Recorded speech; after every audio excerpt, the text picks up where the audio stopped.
What's up, guys? I'm Sonic the Hedgehog. And I'm Shadow the Hedgehog. Now, let's get a few things out of the way. First off, this is our last reaction video with a guest. Yeah, so unless you guys request a certain video with a certain character that Sonic Shelter 459 has had react so far, if you want them to come back to react to a video, please put, "Hey Sonic Shelter 459, I want blah blah blah to react with Sonic and Shadow to blah blah blah." In other words, when we said blah blah blah, that means you put there, like for example, I want Silver the Hedgehog to react to Mario video or something like that. Okay? Now remember, it can't be inappropriate at all. There must not be any inappropriate content. Yeah, I know in that Mario is Mental reaction video, there was a little bit of some stuff, but it wasn't as bad, okay? It can't have no porn. Excuse me. Sorry, don't ignore that word. I'm sorry. I didn't mean to say that. Forgive me. You too, forgive me for saying that, please. I beg of you. What we meant to say was, it can't be like inappropriate. Like, it can't have any inappropriate content in it and stuff. So yeah, it can't have nothing, not cool about it. Okay. So yeah. So anyways, we got a special guest here to react to the top 18 food and beverage SCPs. But anyways, what we're trying to tell you is we've had guests over the years. The very first guest we had was Silver when he reacted to the top 40 amazing natural phenomenon with us. And another one was when we reacted to the top 15 unexplained sound phenomenon with Knuckles and Tails. And then just recently, which is on YouTube right now, we had just recently did Sonic and Shell react to Why Mario's Mental with, you know it, Mario and Luigi. So basically, the camera's going to pause, and we're going to show you our last special guest. Unless, of course, you guys request a special video with a special character. But yeah, when the video continues, you'll see we're facing this way now, and no longer sitting like we are now. So we'll be right back with the special guest. So yeah, we'll be right back, team. Yeah, we'll be right back. And here he is. That's right, guys. It's Dr. Eggman. Sorry if y'all heard the camera tap like that. Hello, everyone. I'm Dr. Eggman, mad scientist and evil genius extraordinaire. Okay, so Eggman is here with us for the final video. Yeah. So, Master, and press the spacebar. Alright, that's the play button. Okay. Oops. Sorry about that, guys. Sorry. Okay, let's go. Censored beats in this video are classified names or locations that are withheld from public hearing. Yep. And are therefore edited for legal reasons. Yeah. From the SCP agency. In association with the SCP website, secure, contain, protect.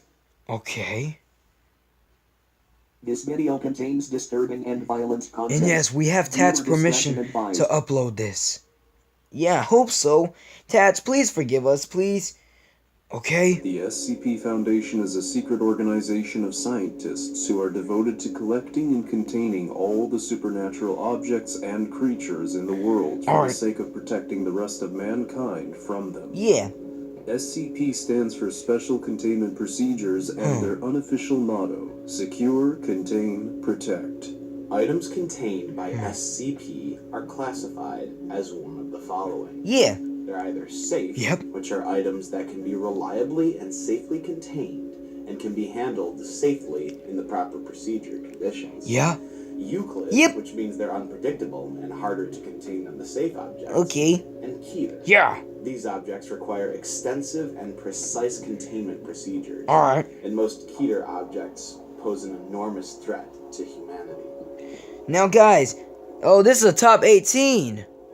Well, we'll just try to make it to 9 like we always do. Yeah, guys, we're gonna go to 9 like always. So, number 18.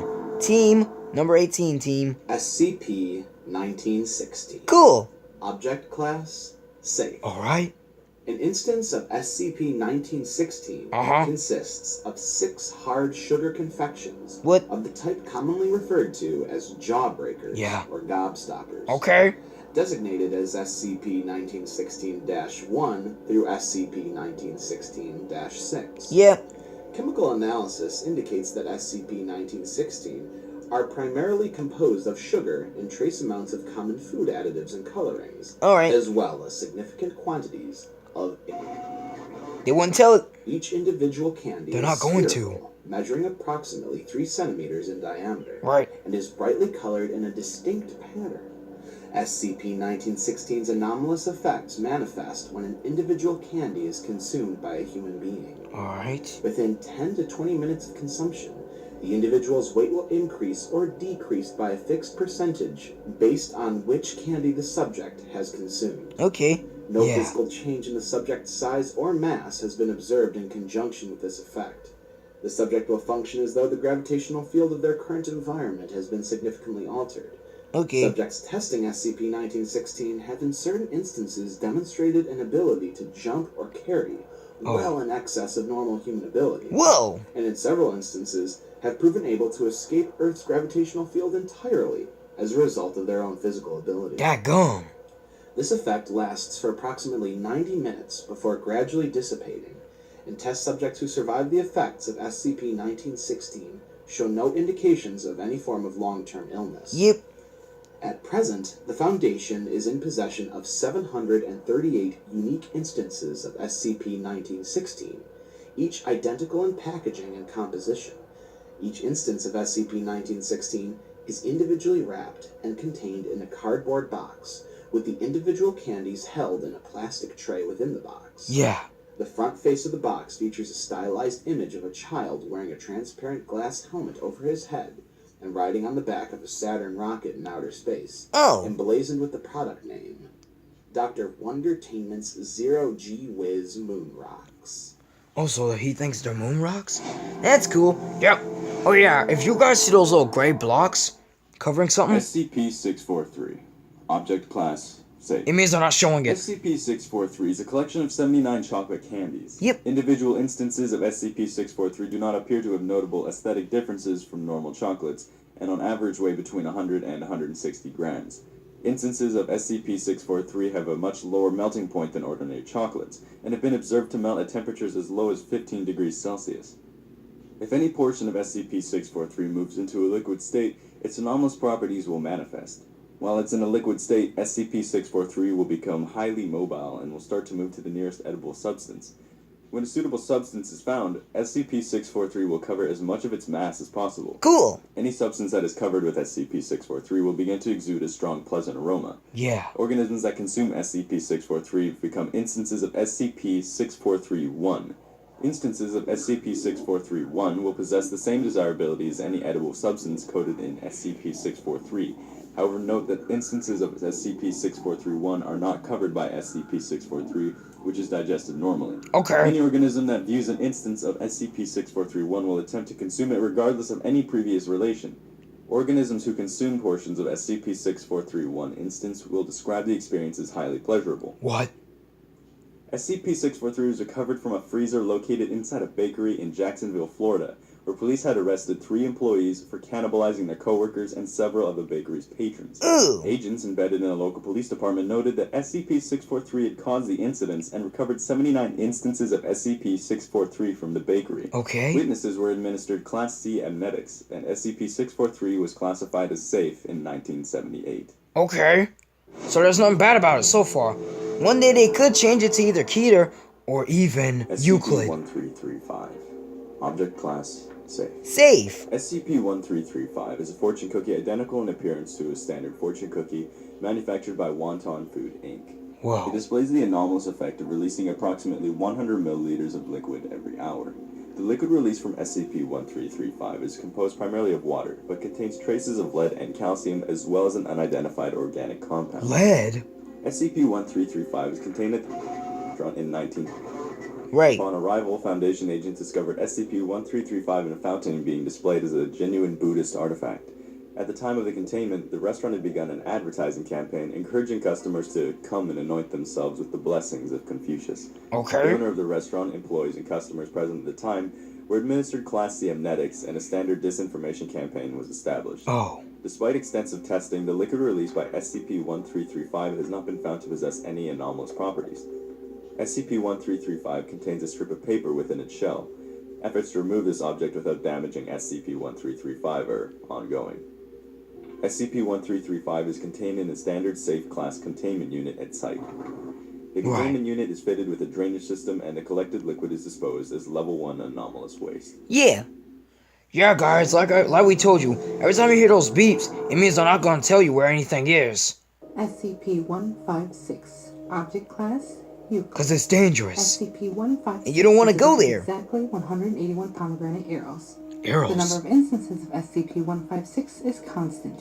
When one is ingested or destroyed, it's replaced instantaneously with a new one among the largest group of contiguous instances. Bruh. After leaving the group, the instant will spoil normally, after which a new instance will appear. When all instances are destroyed simultaneously, all 181 instances will reappear randomly at the location of one of the destroyed arrows. Okay. Attempts to measure the time between destruction of one instance and the appearance of a new one using high-speed cameras have so far failed.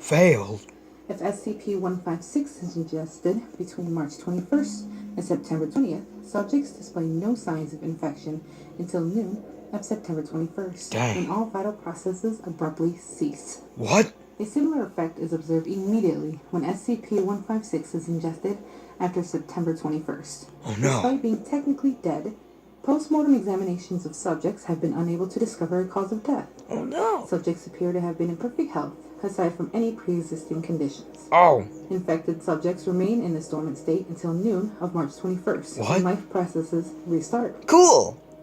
Subjects remember little of the intervening time period, while most subjects are entirely unaware that any time has passed since their apparent death. Oh. Some claim to recall a pale white male face in a wilting pomegranate tree. Okay. Subjects continue to die and reanimate annually on September and March 21st, respectively, until killed by another cause. What? Reanimation only occurs from deaths caused by ingesting SCP-156. After undergoing a single death reanimation cycle, subjects begin displaying high levels of distress and paranoia as time approaches September 21st. Furthermore, subjects will take extreme lengths to avoid taking any sort of risk or danger to their person, even if they have displayed risk-taking behaviors prior to ingesting SCP-156. Prior means before. Over the course of multiple death reanimation cycles, these psychological symptoms become more pronounced. Eventually, physical wounds on subjects will begin to emulate burns and puncture wounds. Many subjects gain a phobia of dogs and dead plants after 3 to 5 animations. Yeah.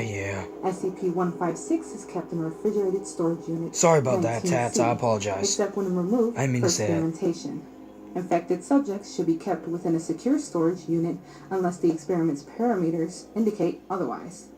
SCP-156 came to the attention of the Foundation after the incident in Greece, after people died on September 21st, 19, without apparent cause.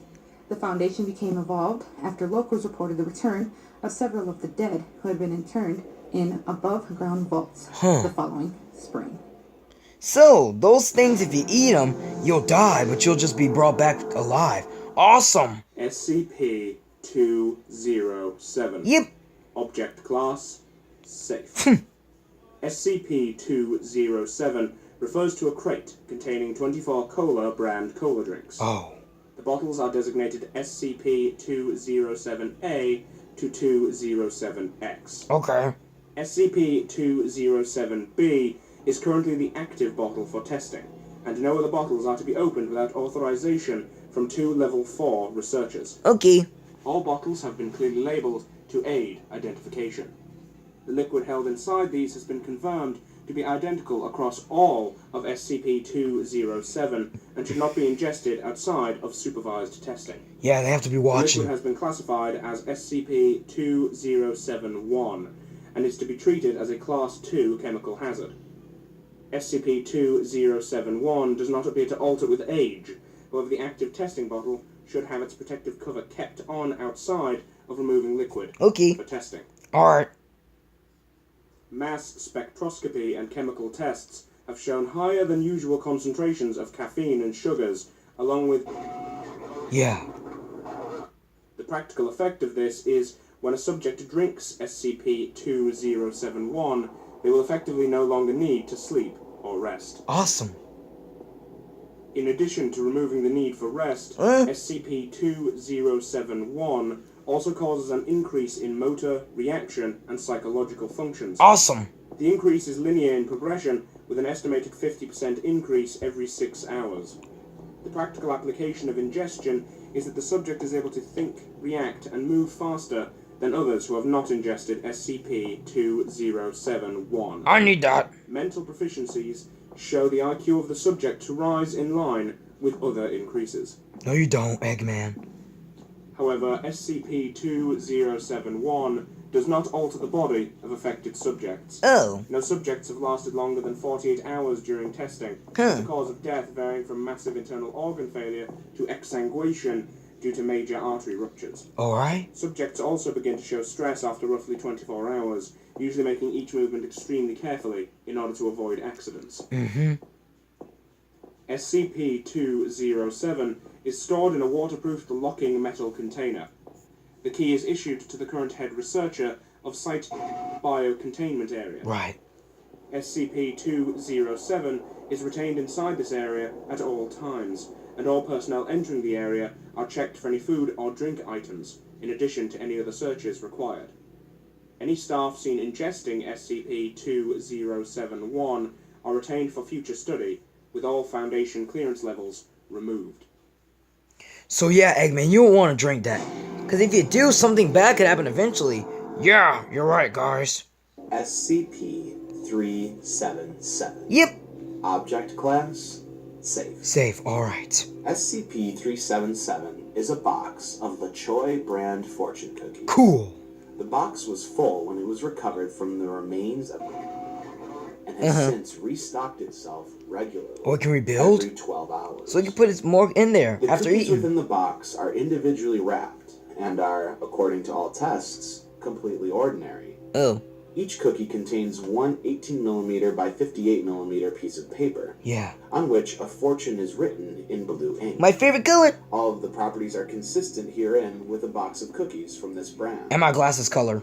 However, the fortunes contained within each cookie are not consistent with those provided by the standard product. What? These fortunes appear to be specific to the individual opening the cookie. Ooh. And have shown thus far to be 100% accurate. Dang. Ranging from vague indications of coming success to specific predictions regarding personnel's personal lives. What? The fortunes are not, however, always positive. What do you mean? It's unknown whether the fortune cookies actively predict future events or in fact cause these future events to occur. Yeah. SCP-377 is kept in the personnel break room, third cabinet to the left of the refrigerator. I see that circle, that tells you. Any personnel desiring a cookie from SCP-377 may take one, and only one, cookie every 48 hours, to ensure that all personnel get a share. Yeah. Personnel read their fortunes at their own risk. At their own risk? Despite the practical benefits of SCP-377, many personnel have outright discouraged the recreational use of it. Following SCP-377's prediction of the deaths of several personnel, a request was submitted to upgrade its class to Keter. Yeah. This request was denied, citing a lack of evidence that SCP-377 had any actual connection to the causes of these deaths. Cool. This can't be! They didn't change it to Keter just because they don't know how the cookies did it? SCP-757. Oh my gosh. Object class, safe. Yeah. SCP-757 is a fruit-producing tree similar to a Prunus persica, that being a peach tree. Cool. It is 3.63 meters tall. The texture and properties of its wood are identical to a Malus domesticus, that being an apple tree. Okay. It's easily broken, damaged, and burnt, and its leaves are identical to those of the ordinary Prunus persica. Okay. Every dawn, SCP-757 produces new fruits, which are collectively designated as SCP-757-1. Okay. Growth takes 5 minutes on average, although the size of the fruit is directly proportional to the growth time. Instances of SCP-757-1 remain in place for the duration of the day, and at dusk fall to the ground and rot away rapidly. The amount of time an instance of SCP-757-1 takes to rot is directly proportional to its size. Yep. Human beings viewing SCP-757-1 while it remains attached to SCP-757, display a minor compulsion to consume it. Instances of SCP-757-1 are universally reported to be extremely sweet and delicious. Yes. If a subject consumes any part of an instance of SCP-757-1, a new organ will form in the anterior of the subject's abdomen. Ew! And the process is reported to be very painful. Oh. Over the course of a week, a new fruit of the type consumed by the subject begins to form inside of this organ, causing further pain and visible swelling. When the food is ripe, it's forced up a tube leading to the esophagus and ejected from the mouth, distorting the subject's tissue in order to pass. That's bad. It almost always causes permanent damage in this passage, despite the fruit itself being distorted to some degree in the course of the ejection. Oh my god. The object regurgitated is always an ordinary, perfectly formed specimen of the fruit type initially consumed. Yeah.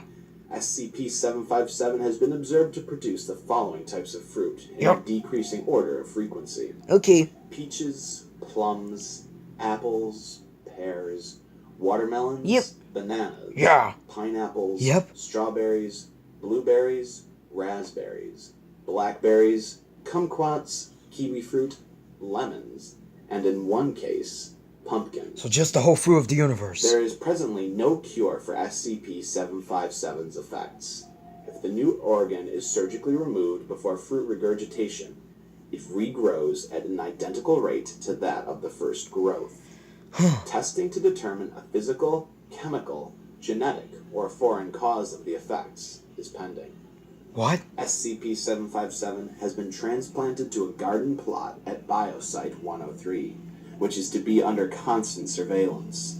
Access to SCP-757 requires authorization from a researcher with Level 3 clearance. Okay. The plot is cleaned of all rotten instances of SCP-757-1 twice a month. Yeah. And they are incinerated on site. Okay.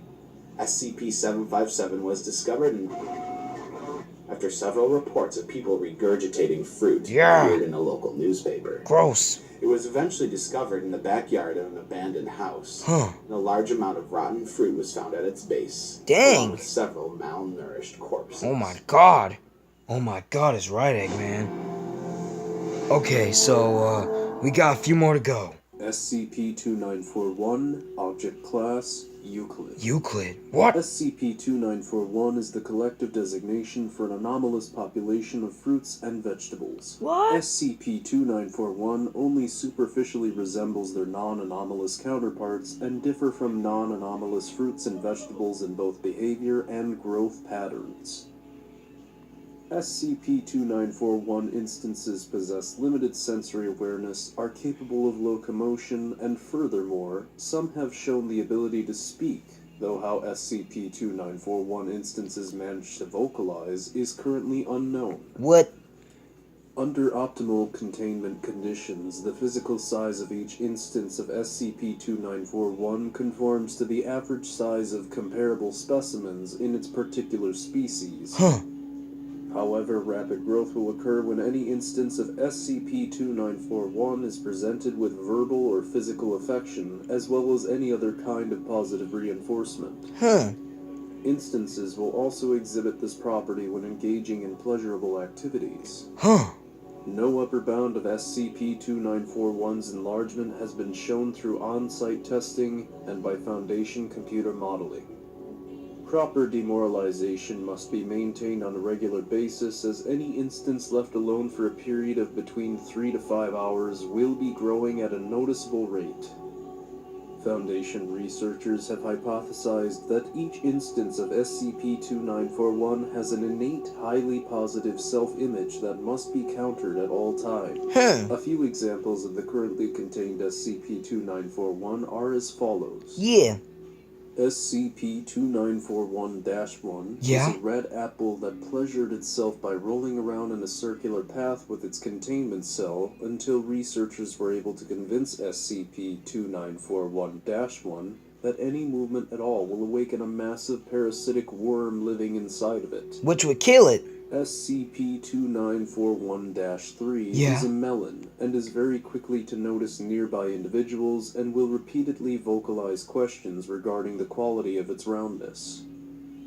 To minimize misunderstanding on SCP-2941-3's part, researchers must be sure to always respond to each query with the statement, "You are a hideous cube." Funny. SCP-2941-11 is an eggplant.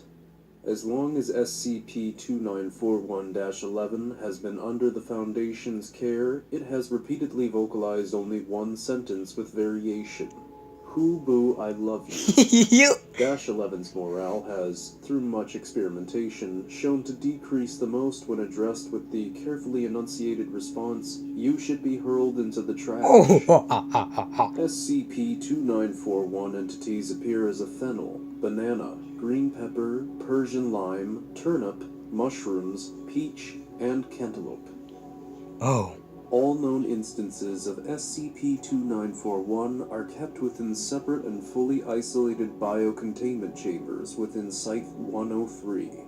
Instances are provided with 4 to 6 hours of direct light from an overhead fluorescent. Each instance of SCP-2941 are checked at least 4 times a day to confirm that specimen morale levels fall within mandated guidelines. Any measurements of specimen morale levels falling above standard containment parameters are reported immediately to the current project head. Okay. Well, that could have gone better. Well, guys, just one more. After this one, it's time to quit. SCP-971. Object Class Safe. Safe. Yep. SCP-971 is an old and worn delivery menu printed on a standard sheet of 21.6 centimeters by 28 centimeter printer paper. 21. The name of the delivery service is listed as Quick and Ready Meals. No records of such business exist, and the parent company named on the menu denies ownership of said food delivery service. Come on. The menu lists the company name, a phone number, 1-800, and several different food items. How's that beat funny? An item code. How's that beat the funny? Food items are typical fast food items, including hamburgers, chicken sandwiches, chicken fingers, assorted seasoned fries, and carbonated beverages. Yeah, like normal food. The menu features no pictures or price of the food, and the typeface and design are both minimal and simplistic. When holding SCP-971 and calling the phone number listed, the caller will be sent to an automated menu system. The automated menu will prompt the caller to input the item codes for the food they desire, and then for their credit card number to pay for the order.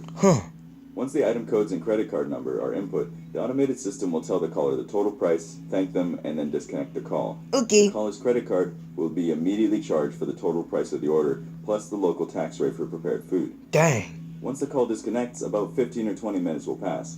Afterwards, a paper bag with Quick and Ready Meals logo will appear near the caller. SCP-9711 almost always appears when all potential observers' attention in the vicinity is diverted elsewhere.